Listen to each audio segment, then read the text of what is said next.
En estos tiempos de confusión, de desinformación,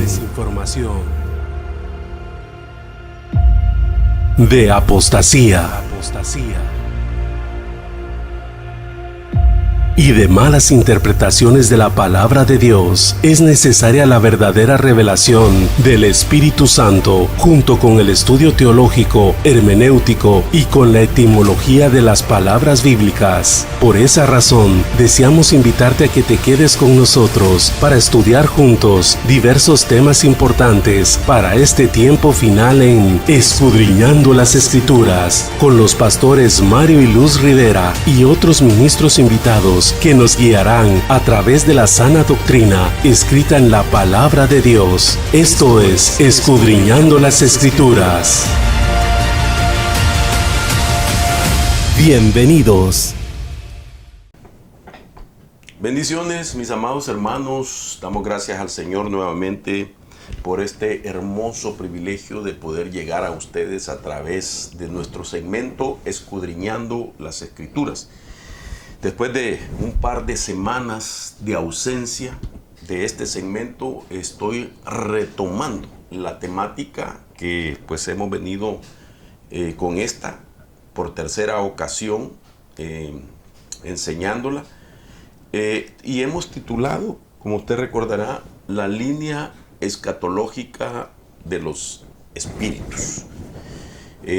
La razón por qué hicimos como una pausa es porque llegué a un punto donde vi la necesidad de escudriñar, de poder inquirir en algunas menciones que el apóstol Juan hace y que leemos específicamente en el capítulo 9, y partiendo de ahí era necesario examinar los contextos, los capítulos que están en contexto de ese mismo capítulo 9 y poder meditar en la razón por qué hace menciones de algunas cosas. Recordará que dijimos que el libro de Apocalipsis es como un libro que está escrito en código para protegerlo de que no fuera descubierta esa revelación, sino que solamente llegara a la iglesia de nuestro Señor Jesucristo. Pero ahí encontramos nosotros verdades maravillosas y profundas que nos ayudan a nosotros a poder comprender de qué tiempo Juan estaba hablando. Y al ver eso, pues llegar nosotros a la conclusión de que de esos tiempos, de la manifestación de algunas cosas, son los tiempos que nosotros estamos viviendo como creyentes y como iglesia del Señor. De manera que entonces, para retomar esto, quisiera enfocarme un poco más en explicar acerca de lo que es el humo. Recordará que el humo, he venido diciendo, es una atmósfera espiritual que ya está manifestada y de que es necesario que se dé primero eso para que después vengan las manifestaciones metafísicas. Es decir, que cuando leemos Apocalipsis capítulo 9, nosotros, déjenme poner el pasaje y luego lo estaremos leyendo, para poder nosotros ver en detalle algunas cosas que se mencionan en este capítulo, tenemos que aplicar pues la interpretación que viene a través del Espíritu como una revelación y así entender por qué Juan se tomó el cuidado de detallar, casi como que estuviésemos oyendo la voz de él. Quiero decirlo con mucho temor. Es decir, que no son solo simples palabras las que Juan plasma en ese libro de revelaciones, sino que pareciera que las está dictando parte por parte, renglón tras renglón, para que nosotros podamos ver que ahí hay algo. Es decir, que cuando hablamos nosotros acerca de Apocalipsis capítulo 9, del verso 2 en adelante, donde él, por ejemplo, dice, cuando abrió el pozo del abismo, subió humo del pozo como el humo de un gran horno, y el sol y el aire se oscurecieron por el humo del pozo. Quiero que note esto. Luego el versículo 3 dice, y del humo salieron langostas sobre la tierra, y se les dio poder como tiene poder los escorpiones de la tierra. Se les dijo que no dañaran la hierba de la tierra, ni ninguna cosa verde, ni ningún árbol, sino solo a los hombres que tienen el sello de Dios en la frente. Ok. Pablo, en el desarrollo de este texto o de estos textos, nosotros podemos ver que llega el momento donde habla de la entidad Apolión que sale del pozo del abismo. Sin embargo, lo que yo entiendo entonces que antes de la manifestación metafísica de Apolión en griego o Abadón en hebreo, es precedida esa manifestación por las langostas, que son entidades que también están haciendo su manifestación metafísica, ya no invisibles, ya no como espíritus, sino ya literalmente. Pero antes de que las langostas sean manifestadas metafísicamente, es precedido por el humo. Y el humo deja de ser entonces,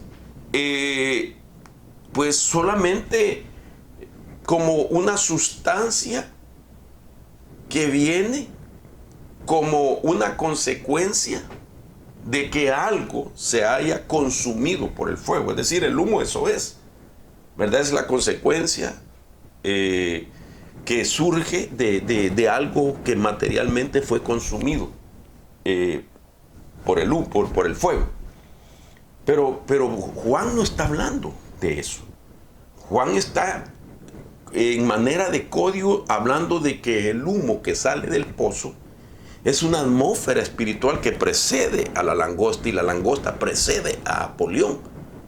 Entonces, es por esa razón que en el verso 3 dice, oigan esto, y del humo salieron las langostas sobre la tierra. Esto es importante, porque en primer lugar está diciendo que el humo viene del pozo del abismo, pero del humo vienen las langostas. Es decir, que están en la faceta invisible, escondidos, por decirlo así, en el humo.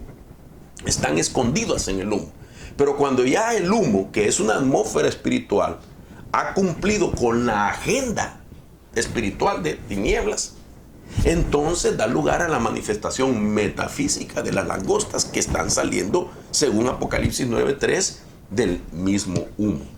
De tal manera entonces que con esto podemos ver de que ahí hay cosas muy importantes que para nosotros como creyentes del tiempo final necesitamos ver qué significa para poder nosotros entonces como iglesia cumplir el papel que el Señor quiere, que cumplamos como una entidad legalmente autorizada por Dios, la iglesia, para neutralizar todos los efectos de maldad, no solamente en nuestras vidas o en nuestras casas, sino en la región donde nosotros hemos sido pues asignados por Dios.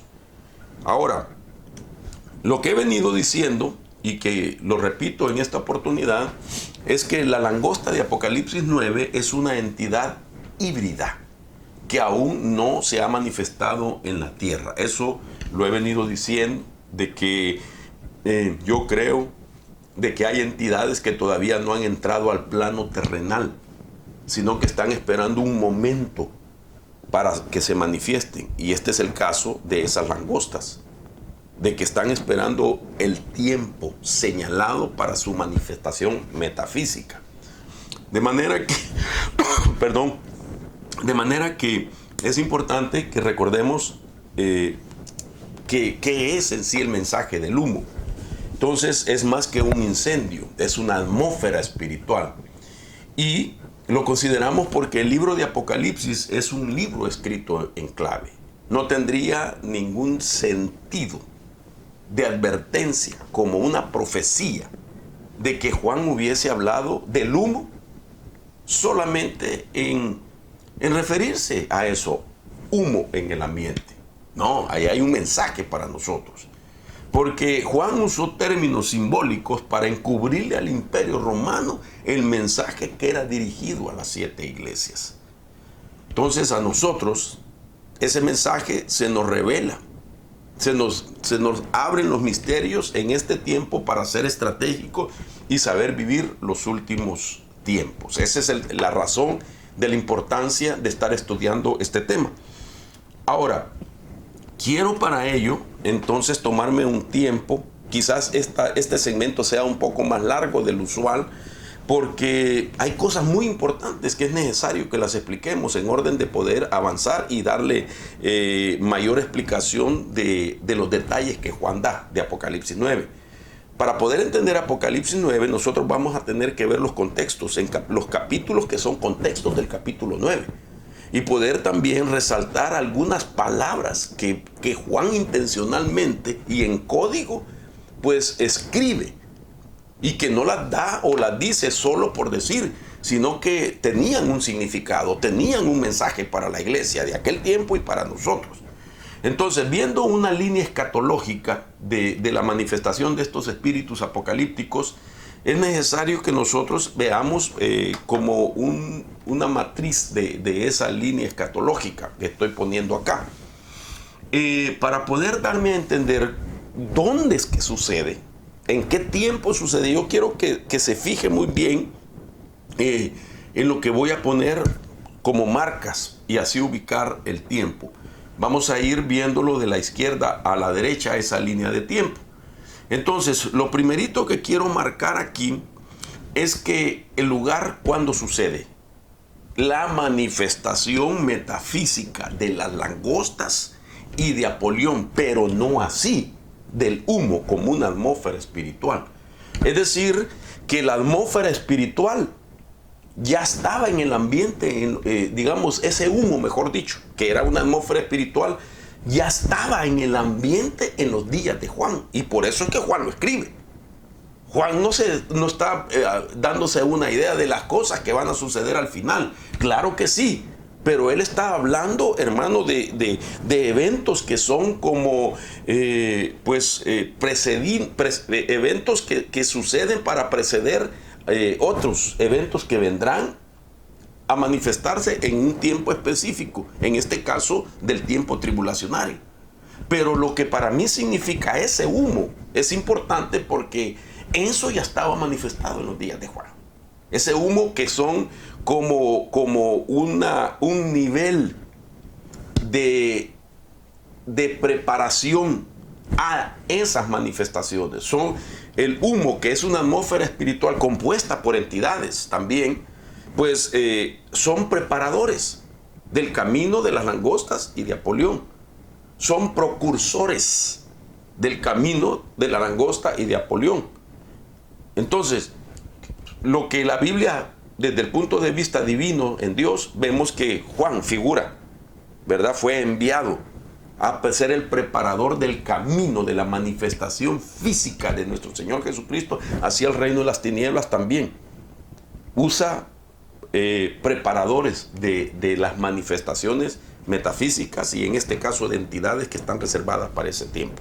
De manera que entonces, para poder entender lo siguiente, quiero llevarlo a ver este cuadro que estamos ahí poniendo en color rojo. Mire, para entender, ahí estoy marcando lo que Apocalipsis capítulo 8, versos 6 al 7, describe.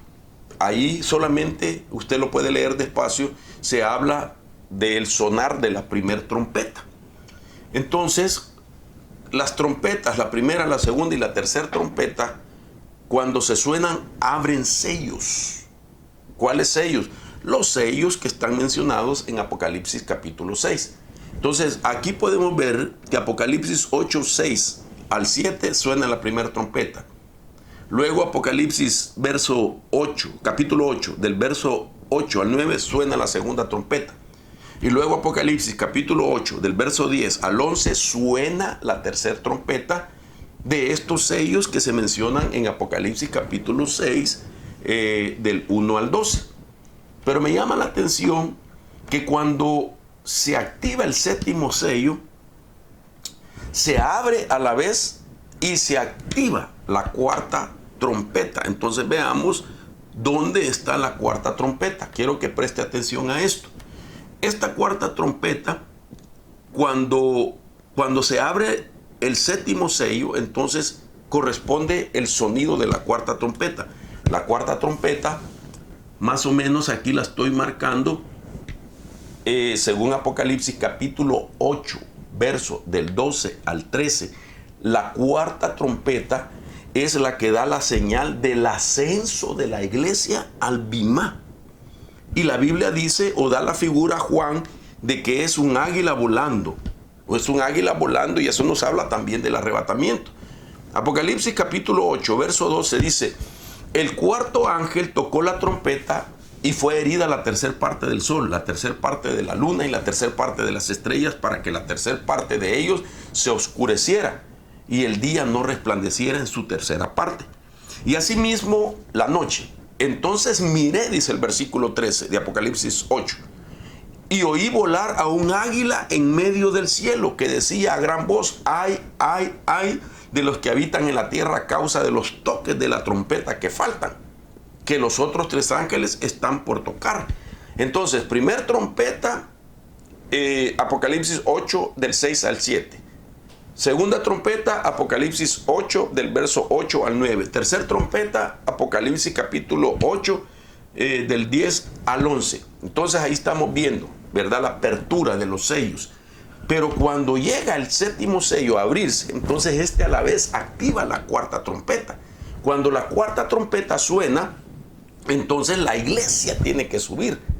Entonces lo que estoy tratando de decir es que nosotros no vamos a estar para la manifestación metafísica de las langostas ni de Apolión. Sin embargo, el humo sí precede todas estas cosas y está, digámoslo así, contaminando el ambiente desde los días de Juan. Y esto es lo que le quiero enseñar con base, no solamente bíblica, sino histórica, teológica, para poder entender el mensaje que el Señor quiere dar. Ahora vemos nosotros que en Apocalipsis capítulo 9, entonces hasta Apocalipsis capítulo 9, entonces se suena la quinta trompeta.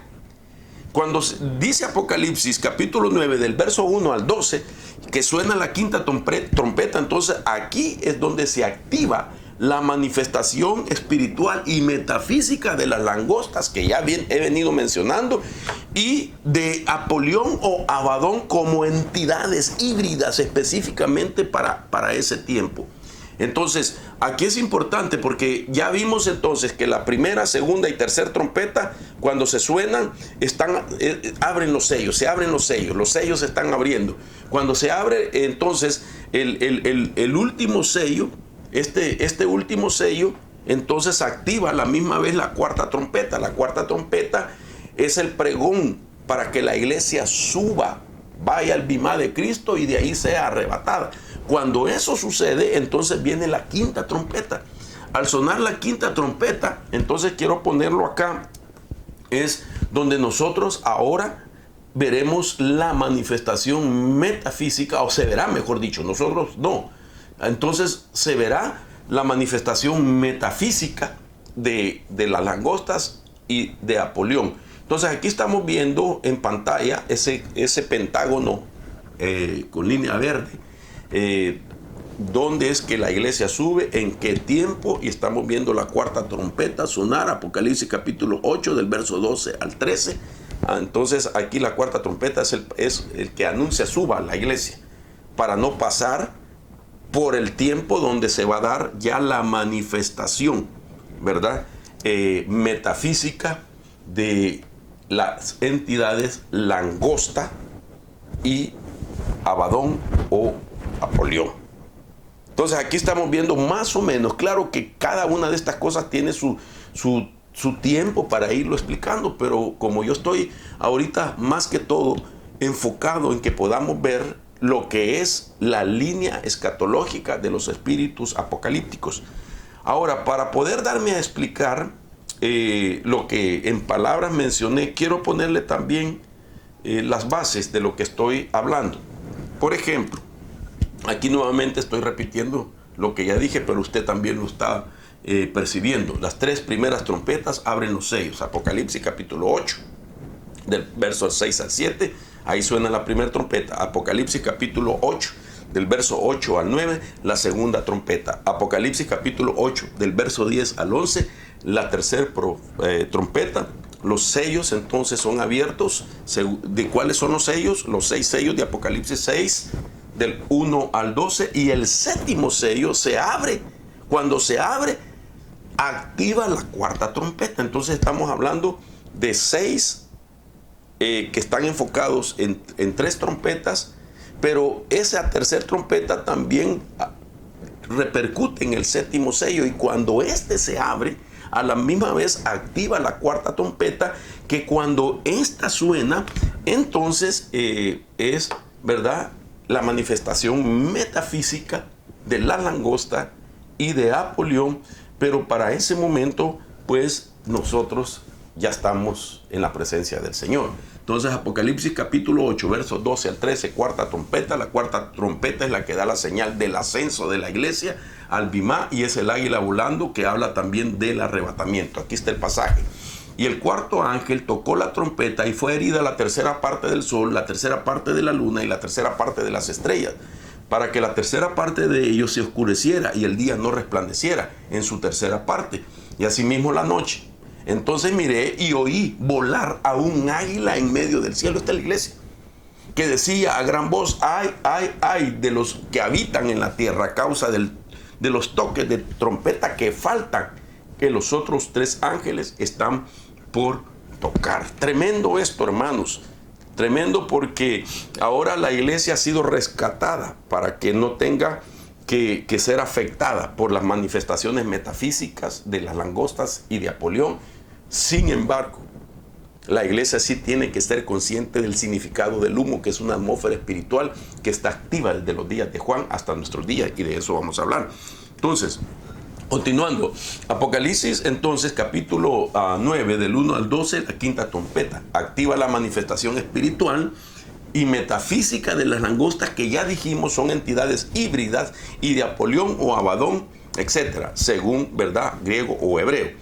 Entonces, vuelvo a la carga con este pensamiento para ir entrándonos de lleno. ¿Qué es el humo? Esto lo estábamos analizando en los segmentos anteriores.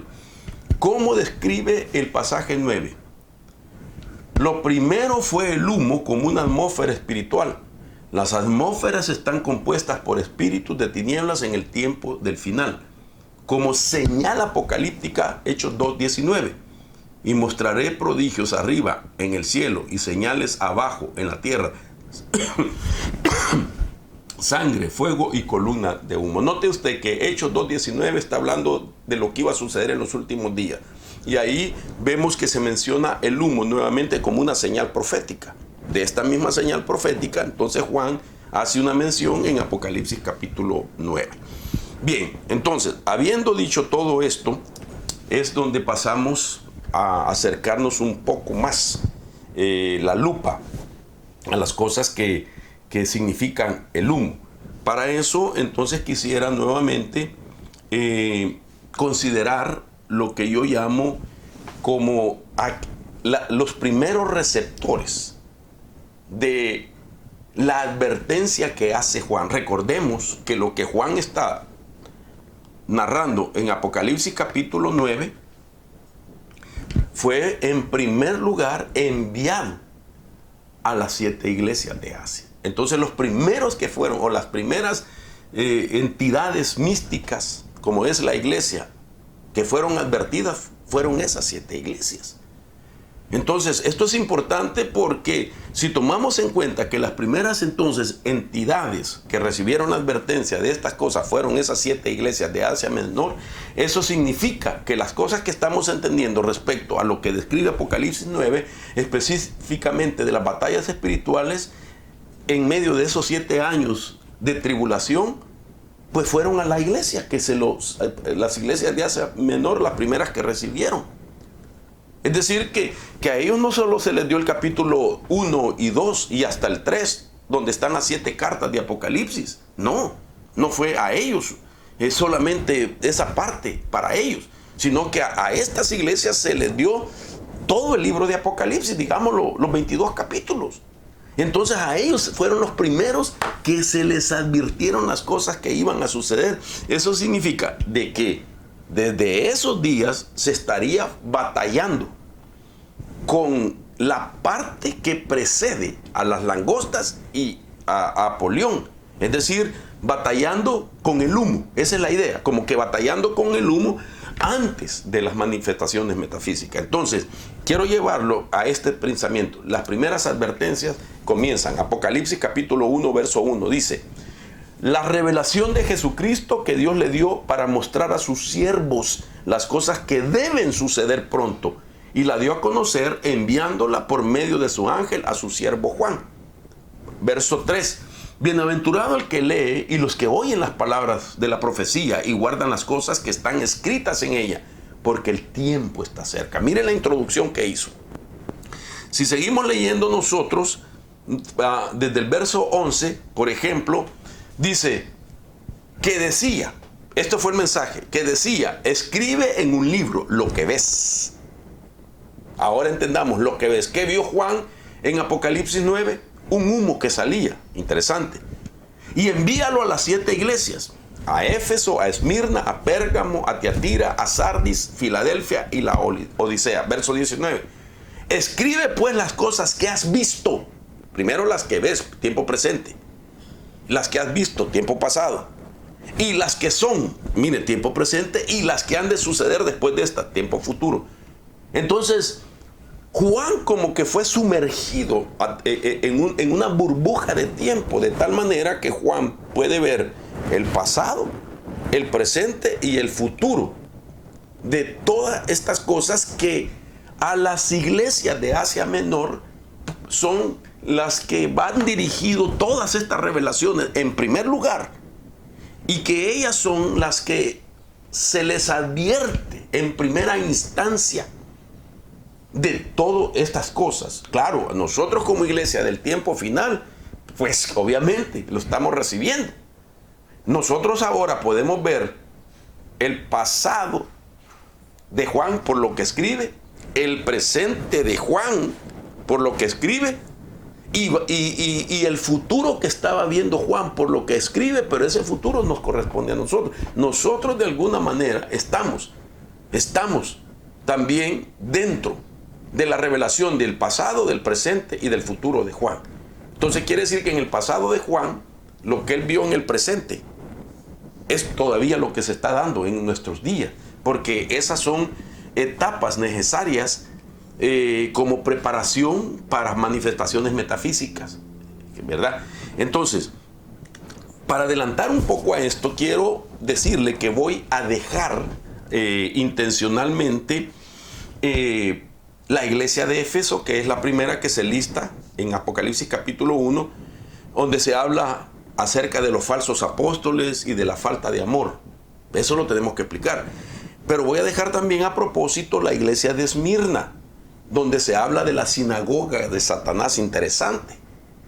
En el presente de Juan estaba hablando de una iglesia que se identifica como Esmirna, donde estaba la sinagoga de Satanás. Esmirna, la ciudad de Esmirna, donde se fundó la iglesia de Esmirna. En esa región había algo que Juan estaba diciendo: esto es sinagoga de Satanás.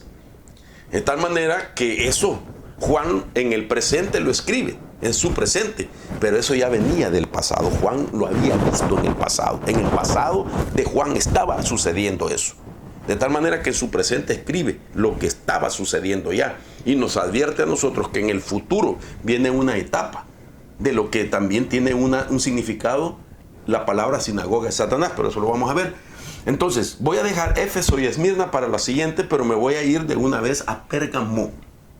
Porque en Pérgamo Juan habla del trono de Satanás, y esto tiene que ver con el humo. Entonces, avancemos un poco más. Aquí vamos a ir directamente a ver qué tiene que ver el trono de Satanás con el humo de Apocalipsis capítulo 9. Ese humo tiene que ver. Y aquí está la razón por qué Juan explica acerca del humo. Juan no solamente estaba interesado en que supieran que iba a haber mucho humo como una quema de algo. No, Juan estaba intencionalmente y en código dando un mensaje. Que ellos sabían el mensaje, ellos iban a entender. Si iba a Pérgamo, esa carta, digámoslo así, a Pérgamo le llegó todo el rollo con 22 capítulos, digámoslo así, Entonces, cuando Pérgamo, el pastor de Pérgamo, comienza a leer primero la exhortación a Pérgamo, primero lo que está viviendo Pérgamo, la realidad de Pérgamo, las batallas de Pérgamo, lo que tiene que enfrentar los creyentes de la iglesia de Pérgamo. Y entonces todos los 22 capítulos ellos se familiarizaron. Déjenme pensar en voz alta. Cuando el pastor de la iglesia de Pérgamo llegó al capítulo 9, que no existían, por cierto, ni capítulos ni versículos, sino que era un solo rollo. Sin embargo, para darme la idea, cuando llegó al capítulo 9, Pérgamo, el pastor de Pérgamo, y cuando leyó la palabra humo, entendió y dijo, sí tiene razón. ¿Por qué? Porque ellos estaban familiarizados con el humo. Mire esto. Entonces, el trono de Satanás que menciona Juan tiene mucho que ver con el humo que salía del altar de Zeus que estaba en Pérgamo. Leamos y veamos lo que dice la Biblia. Esto es importante. Apocalipsis capítulo 2, verso 12, dice, y escribe al ángel de la iglesia en Pérgamo. Miren lo que dice, el que tiene la espada aguda de 2 filos, dice esto.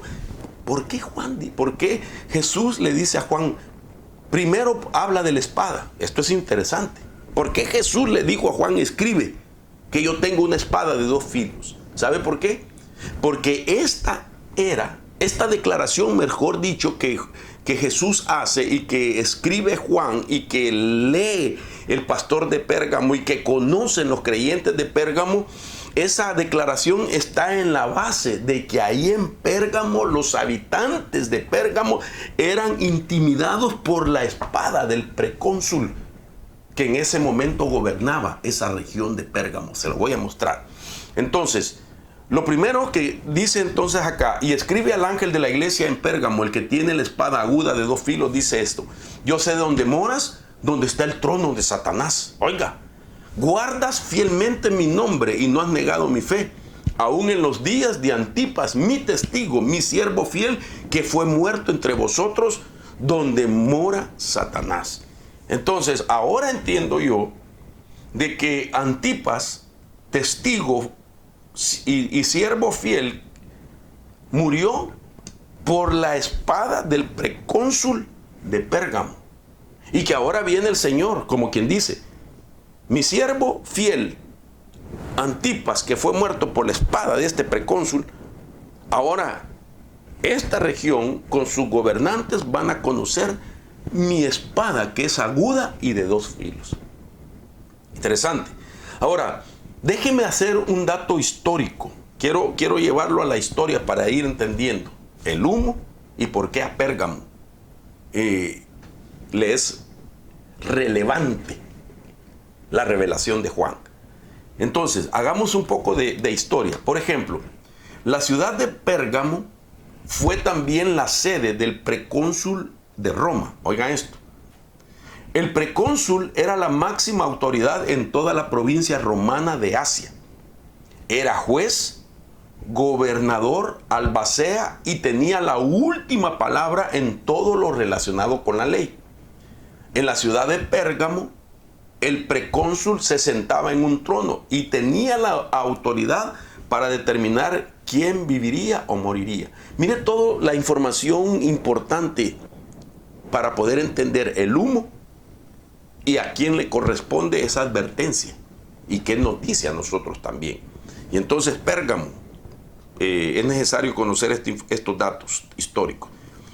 Ahora, si seguimos adelante, ese precónsul, el precónsul de Roma, poseía lo que era conocido en latín como jus gladii o jus gladii. Esta palabra jus gladii significa derecho de la espada. Ahora entendemos por qué Jesús dijo que Él es el que tiene la espada. En otras palabras, si el precónsul dejaba caer la espada, mire cómo ejercía intimidación y cómo aplicaba la ley según él.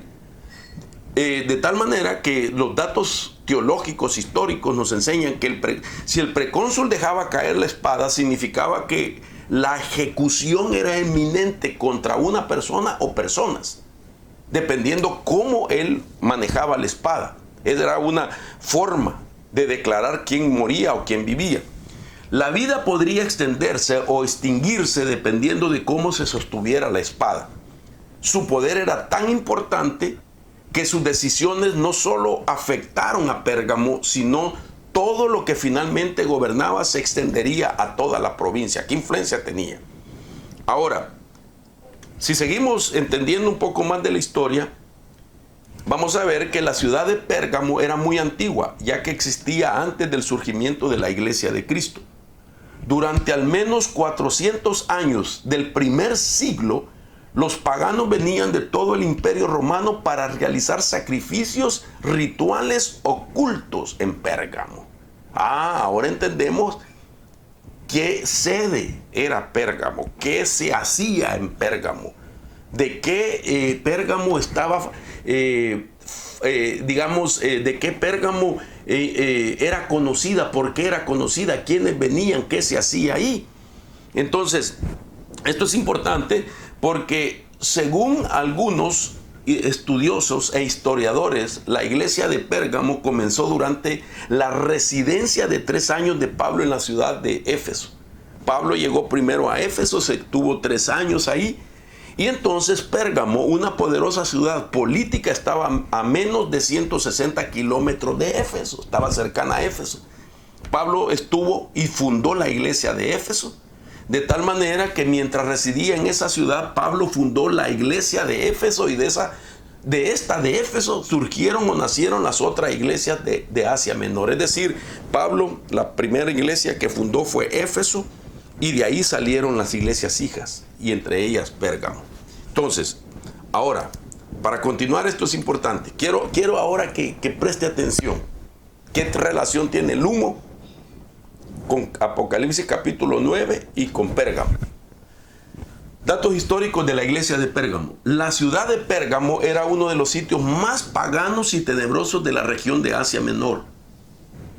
Segundo, Pérgamo fue el lugar donde se encontraba, oiga esto, lo que era llamado el gran altar de Zeus. Entonces, en Pérgamo estaba el gran altar de Zeus, y por eso es que Juan le escribe y le dice, ahí en Pérgamo es donde está el trono de Satanás. Ahora mire qué interesante entonces, que el altar de Zeus era un templo. No era solo un altar, sino un templo llamado el gran altar de Zeus. O sea que nosotros al leer que ahí estaba el altar de Zeus, no era, hermano, una cosa insignificante, pequeña, sino que era un templo, y el templo se llamaba el gran altar de Zeus. Esto es importante, ya va a ver por qué. Ahora bien, por ejemplo, el gran altar de Zeus estaba cubierto en oro, y su color dorado hacía de este altar una escultura impresionante y monumental, muy influyente, creado hace aproximadamente unos 3.000 años. Hoy este altar se puede ver en la ciudad de Berlín, en el Museo de Pérgamo.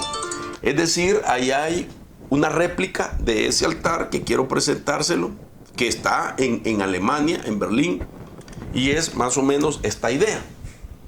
Entonces, el sitio religioso es considerado el sitio religioso más oscuro de toda la ciudad de Pérgamo, fue el gran altar de Zeus.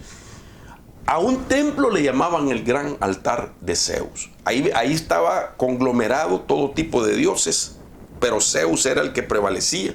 Y todos los paganos de todo el Imperio Romano venían constantemente durante todo el tiempo. No había una fecha oficial específica para celebrarle culto, sino que era todo el tiempo, todos los días, a cualquier hora, durante todas las 24 horas. Esto es importante. Habían ritos ocultos, había ceremoniales, habían entrega de ofrendas, una serie de cosas. Oiga, ¿por qué le digo esto? De tal manera de que al seguir estudiando la historia de este lugar, la historia deja ver que multitudes rendían culto en este altar de Zeus 24 horas al día. Ofrecían sacrificios que se quemaban en el altar, provocando que durante 24 horas el humo de los sacrificios ofrecidos a los dioses paganos se elevaban hacia el cielo. Literalmente cubrían la atmósfera del cielo, flotando el humo sobre la acrópolis de Pérgamo, es decir, sobre toda la región de Pérgamo. La gente miraba al cielo y no miraba un cielo celeste, sino el humo. Oiga esto, porque durante 24 horas al día el altar de Zeus estaba encendido y durante 24 horas se ofrecían ofrendas y sacrificios y ritos y cultos con tendencia pagana, con ocultismo, de tal manera que siempre estaba ese altar en fuego y siempre había sustancia que salía de ese altar que llenaba todas las calles de Pérgamo. De tal manera que los habitantes de esa ciudad no miraban ni siquiera la brillantez del sol, no miraban nada, hermano, de celeste en los cielos, sino que una capa oscura de humo. Ahora entendemos por qué Juan se detiene a explicar detalladamente en Apocalipsis 9 el humo, después la langosta y después Apolión. Punto 8. Con el humo en el aire y el oro del altar de Zeus brillando a la luz del sol cuando era, ¿verdad?, oportunidad o se permitía, atraía a visitantes que se acercaban a la ciudad desde el valle. Mire qué interesante. Pérgamo era una ciudad turística, pero más que turística, porque la gente lo que quería era ir a ver lo impresionante de ese altar, lo que ahí sucedía, pero más que ser un lugar llamativo para el turismo, era un lugar tenebroso en todo el imperio romano. Ahora déjeme avanzar un poquito más. Por ejemplo, con el humo de los sacrificios consumiendo el aire, oiga, además la música ritualista que emana de los templos y los actos sexuales detestables que ocurrían en toda la ciudad, parecía un escenario muy poco probable para el inicio de la iglesia en Pérgamo. Sin embargo, pues si queremos que brille la luz en un lugar, no la podemos esconder debajo de una mesa. Hay que ponerla sobre para que alumbre los lugares de tiniebla. Y eso fue la razón por qué el Señor permitió que se abriera una iglesia en el centro de la ciudad de Pérgamo, la cual Juan describe que ahí está el trono de Satanás. Ahora, basado en eso, quiero continuar rapidito. Me quedan unos pocos minutos para llegar de lleno al final y dejar para otra parte.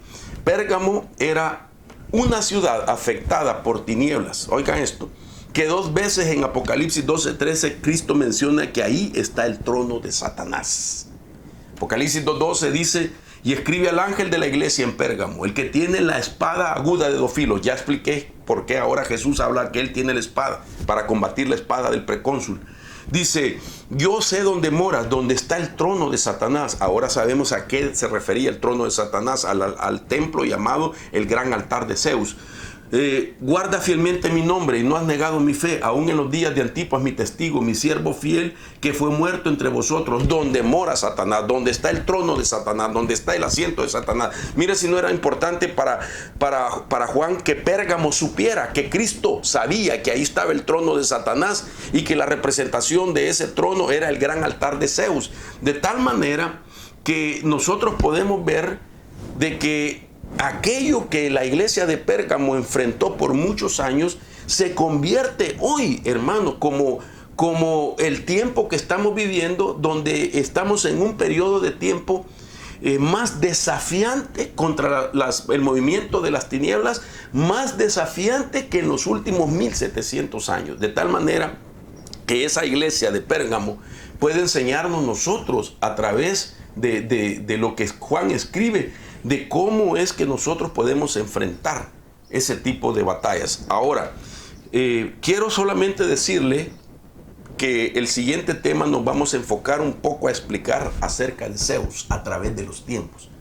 Y que ese humo, como dije, pues ahora entendemos que Juan, cuando habla en Apocalipsis 9 del humo, pues Juan está tomando como base el ambiente contaminado de esa región de Pérgamo, y le escribe a Pérgamo acerca de ese altar. Y ellos sabían perfectamente, los creyentes de como que su ciudad estaba contaminada por el humo que surgía del altar, de los sacrificios y ofrendas que le llevaban a Zeus, y que entonces ese humo representaba una atmósfera espiritual como preparación a la manifestación metafísica de las langostas y de Apocalipsis capítulo 9, que ya no era para ellos, sino que eran para el tiempo tribulacionario. Pero para Juan, así como para la iglesia de Pérgamo y para nosotros, ese humo es una preparación espiritual de las tinieblas que está encabezada por la entidad Zeus, que está escondida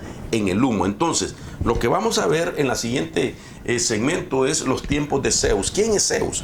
En los días de Daniel, Zeus fue manifestado. En los días de Cristo, Zeus fue manifestado en el área de Decápolis. Oiga, Decápolis, específicamente en la región de Gadara. Vamos a hablar del Gadareno y qué pasaba y qué tiene que ver Zeus con el Gadareno. Y en los días de Cristo, en los días de la iglesia de Pérgamo, Zeus fue manifestado. Y en los días finales de la iglesia, es decir, nuestros días, Zeus está manifestando su modus operandi. Entonces, vamos a hablar del humo y de la manifestación de Zeus, lo que hace Zeus a través de los tiempos, lo que está haciendo en este tiempo, y nosotros como creyentes, cómo confrontar el humo, atmósfera espiritual de Zeus. Mis amados, los dejo hasta esta parte, invitándolos para que siga con nosotros en la continuación de este tema, la línea escatológica de los espíritus apocalípticos. Esta es nuestra tercera parte. Estaremos explicando más detalladamente de Zeus en la próxima.